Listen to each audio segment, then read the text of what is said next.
Assalamualaikum and hi. So today we will present our assignments that's about topic acceptance that happened in the situation that is contained in this case study. My name is Nursedatu Aleni binti Cik Mahadi and my partner name Dayana Zulaika binti Muhammad Fadila.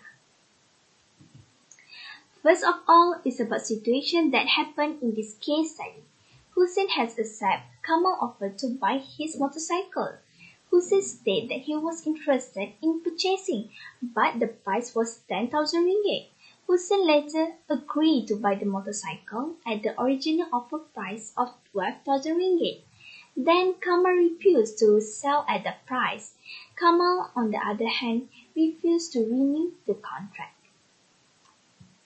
Next is about the issue in this case study, whether Kamal has the authority to reject Hussein's offer.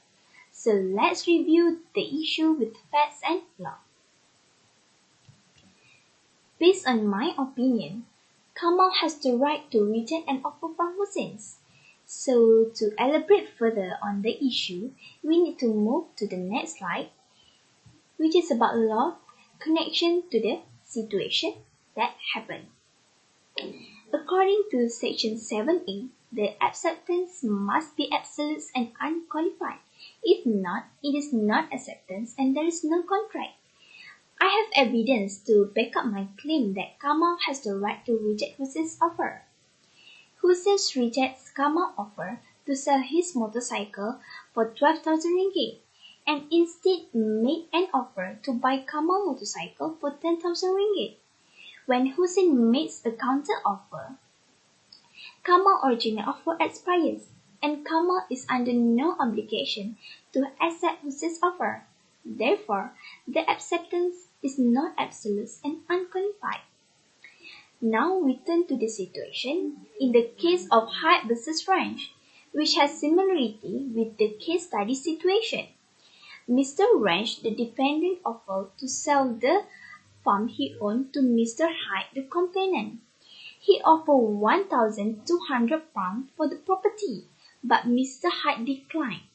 The defendant decided to write the complainant a letter with another offer to sell the farm to him, this time for £1,000 in cash. This was his final offer for the property, he said.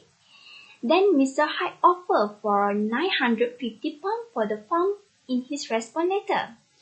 Mr. Ranch declined the offer, which he confirmed with the complainant.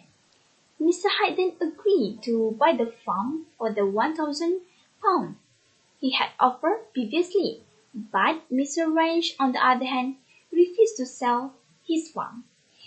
So that's all for me. I will give this presentation to my partner for continue explaining more about the case of Hyde versus Ranch. So thank you. Assalamualaikum warahmatullahi wabarakatuh. My name is Dayana Zulaika binti Fadila from AA101 for class Commercial Law. I will continue this presentation to explain more about the case of Mr. Hyde and Mr. Wench. The complainant filed a claim for specific performance, claiming that Mr. Wench refused to sell his farm, which was a branch of contract. The problem in this case is that when Mr. Hyde make a counter offer, the contract is terminated. Mr. Wench's original offer expired and Mr. Wench has no obligation to accept Mr. Hyde's offer. This is because Mr. Wench is considered as the offer received. As such, he has the option of accepting or rejecting Mr. Hyde's offer. The claim was dismissed by the court, which stated that Mr. Hyde and Mr. Wench has no binding contract. According to one source, when a counter offer is made, the original offer is destroyed.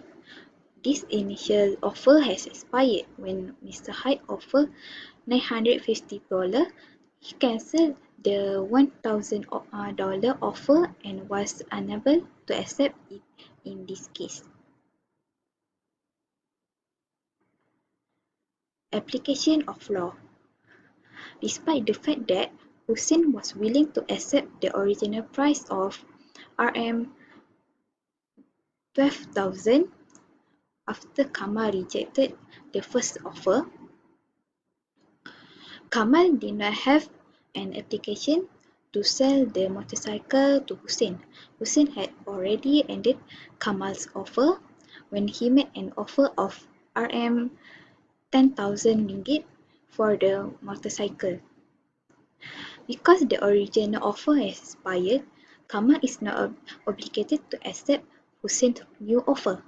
Kamal has the authority to accept the offer and can choose whether or not to accept Hussein's offer.